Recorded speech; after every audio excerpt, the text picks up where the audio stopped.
बिस्मिल्लाहिर्रहमानिर्रहीम। Today's topic of discussion is common gynaecological procedure. तो सबसे पहले स्टार्ट करते हैं हिस्टेरेक्टमी। तो एक फीमेल है जिसको एंडोमेट्रियल हाइपरप्लेजिया हो गया है और उसको टोटल एब्डोमिनल हिस्टेरेक्टमी और बायलैटरल साल्पिंजोफ्रेक्टमी आपको प्रेफर की गई है। तो इसके स्टेप्स क्या होते हैं, चाहे वेजाइनल हिस्टेरेक्टमी है, चाहे एब्डोमिनल हिस्टेरेक्टमी होती है या लैप्रोस्कोपिक हिस्टेरेक्टमी में है, उसमें 3 पेडिकल्स निकलते हैं। इनफंडिबुलोपेल्विक लिगामेंट जिसमें ओवेरियन वेसल्स होती है, यूट्राइन आर्टरी, और तीसरा आ जाएगा एंगुलो वॉल्ट ऑफ वजाइना जिसमें वेजाइनल वेसल्स होती है। ओके, बाकी जो यूट्रस की सपोर्ट्स होती है वो भी इस लिगामेंट के साथ निकाल लेते हैं। Sides of ureter injury during abdominal total abdominal hysterectomy. तो जो यूरेटर कहाँ कहाँ में डैमेज हो सकता है, नंबर 1 कार्डिनल लिगामेंट जहाँ पे यूरेटर यूट्राइन आर्टरी को क्रॉस करता है, number 2 tunnel of Wertheim's, number 3 intramural ureter, number 4 infundibulopelvic ligament से पीछे, और नंबर 5 लैटरल पेल्विक साइड वॉल्स। ये 5 जगह होती है ओके जहाँ पर यूरेटर डैमेज होता है। अगर याद आपको नहीं हो रहा तो आप रट्टा मार सकते हो। ओके, सही हो गया।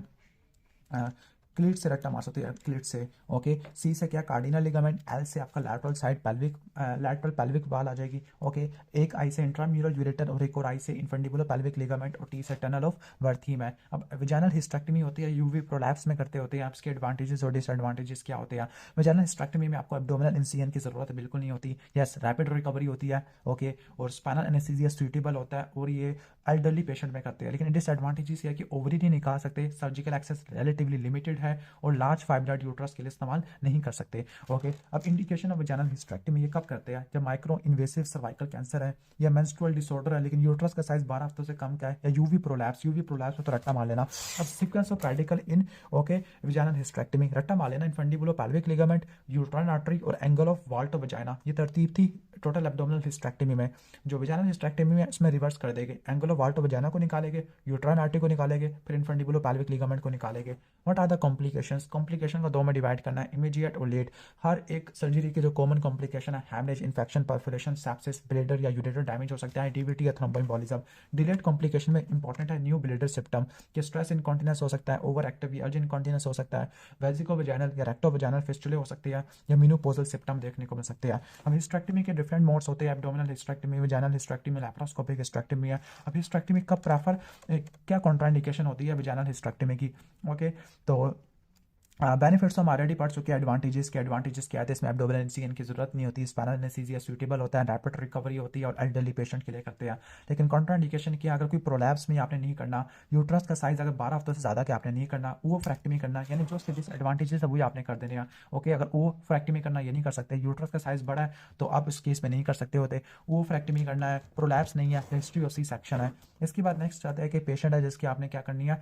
ओके, जनरल हिस्टेरेक्टमी हो चुकी है 2 मंथ्स एगो, तो कैसे एग्जामिन करोगे, सबसे पहले हिस्ट्री लोगे, फिर जनरल फिजिकल एग्जामिनेशन है, फिर एब्डोमिनल पेल्विक एग्जामिनेशन है, फिर इन्वेस्टिगेशन है, बेसलाइन इन्वेस्टिगेशन, अल्ट्रासाउंड और लैप्रोस्कोपी करोगे आप। ओके, अब आ जाते हैं हिस्टीरोस्कोपी है। ओके, हिस्टीरोस्कोपी गाइडेड एंडोमेट्रियल बायोप्सी भी लेते होते हैं। तो हिस्टीरोस्कोपी यूट्रस को देखने के लिए इस्तेमाल होती है। तो अगर हैवी मेंस्ट्रुअल ब्लीडिंग है, ओके, या इरेगुलर इंटरमेंस्ट्रुअल या पोस्ट क्वार्टर ब्लीडिंग है, या हैवी मेंस्ट्रुअल ब्लीडिंग है, या परसिस्टेंट वेजाइनल डिस्चार्ज है, या यूट्राइन मैलफॉर्मेशन है, एशनमैन सिंड्रोम है, स्कैंडर्ड डिस्मेनोरिया हो गया, या हिस्टीरोस्कोपी गाइडेड स्टीरिलाइजेशन करनी है, तो इस केस में आप करते हैं हिस्टीरोस्कोपी कभी भी इन्फेक्शन में नहीं करते, जेनिटल हार्पीज में नहीं करते, कैंसर में नहीं करते, एंडोमेट्रियल या सर्वाइकल अगर कंफर्म्ड हो गया है तो तब नहीं करते, और प्रेगनेंसी में खास तौर पर नहीं करनी होती। अब इसका प्रोसीजर क्या होता है हिस्टीरोस्कोपी में आपने इन्फॉर्म्ड कंसेंट लेनी होती है और जीए देना होता है। फिर आपने लिथोटॉमी पोजीशन में पेल्विक एग्जामिनेशन करना होता है, सर्विस को डायलेट करना होता है।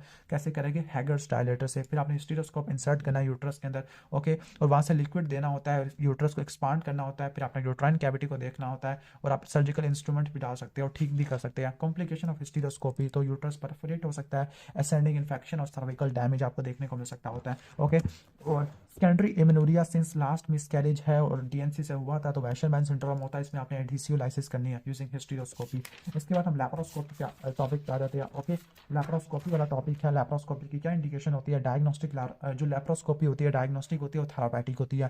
जो डायग्नोस्टिक लैप्रोस्कोपी होती है, ओके, ये सस्पेक्टेड एक्टोपिक प्रेगनेंसी में आप करते होते हैं डायग्नोस्टिक लैप्रोस्कोपी। बाकी आप एंडोमेट्रियोसिस में कर सकते होते हैं, ओवेरियन एक्सीडेंट आप इसमें कर सकते हैं, अनडायग्नोस्ड पेल्विक पेन है, स्टेरिलाइजेशन है, ट्यूबल पेटेंसी है। जबकि थेरापेटिक होती है या एंडोमेट्रियोसिस में कर सकते हैं, ओवेरियन सिस्टेक्टमी करने के लिए, हिस्टेरेक्टमी करने के लिए, या फिर लिम्फ नोड बायोप्सी देने के लिए। ओमेंटेक्टमी या मायोमेक्टमी के लिए भी, और मायोमेक्टमी आपको पता है फाइब्रॉइड के लिए करते होते हैं। आगे कॉम्प्लिकेशन ऑफ लैप्रोस्कोपी है, once again haemorrhage, infection, uterine perforation है, डैमेज टू द वेसल्स है, यूट्राइन इंजरी हो सकती है।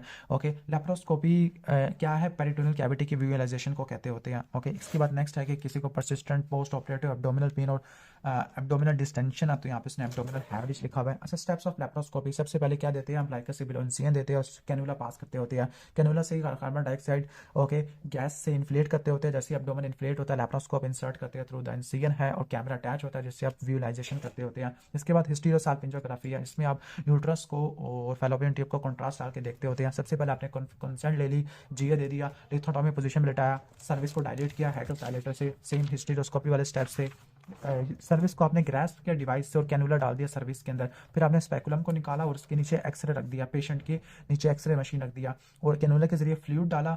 ओके, कैनुला के जरिए या ट्यूब के जरिए यूट्रस में और फैलोपियन ट्यूब है, और फिर आपने एक्सरे लिया जैसे ही फ्लूइड यूट्रस को फिल कर रहा हो, फिर आपने कैनुला ट्यूब को निकाल लिया। What are the complication of DNC, तो डीएनसी में शिप रट्टा मार लेना, सेप्सिस हो सकता है, सेकेंडरी एमेनोरिया है, एच से आपका हैमरेज, इन्फेक्शन, इंपॉर्टेंस, परफोरेशन देखने को मिल सकता है, बोवल इंजरी हो सकती है, इंट्रा यूट्राइन एडीएम देखने को मिल सकता होता है। अब डीएनसी का क्या प्रोसीजर होता है, डीएनसी के अंदर आपने कंसर्न लेनी है, जीए देना है, वंस अगेन पेल्विक एग्जामिनेशन करना लिथोटॉमी पोजीशन में।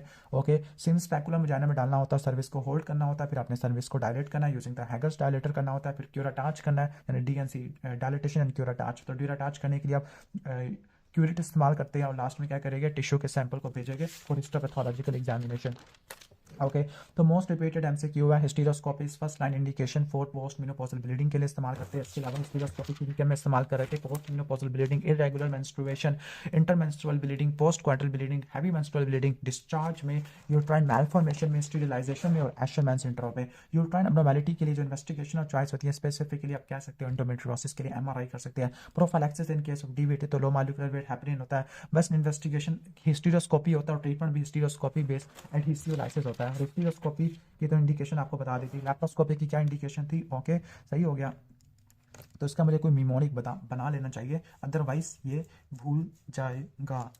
Okay, S O U T suit, S से स्टीरिलाइजेशन, ओ से ओवेरियन सिस्ट, ओके, यू से अनडायग्नोस पेल्विक पेन, टी से ट्यूबल फर्टेंसी टेस्ट, और ई से एक्टोपिक प्रेगनेंसी। जबकि ठीक करने के लिए किसको ठीक करते हैं। ओके ओके, इसके अलावा होम अलॉट। ओके, तो एच से हिस्टेक्टमी है, ओ से ओवेरियन सिस्टेक्टमी, और एंडोमेट्रियोसिस के लिए बस ये मोटा मोटा ये आ जाएगा।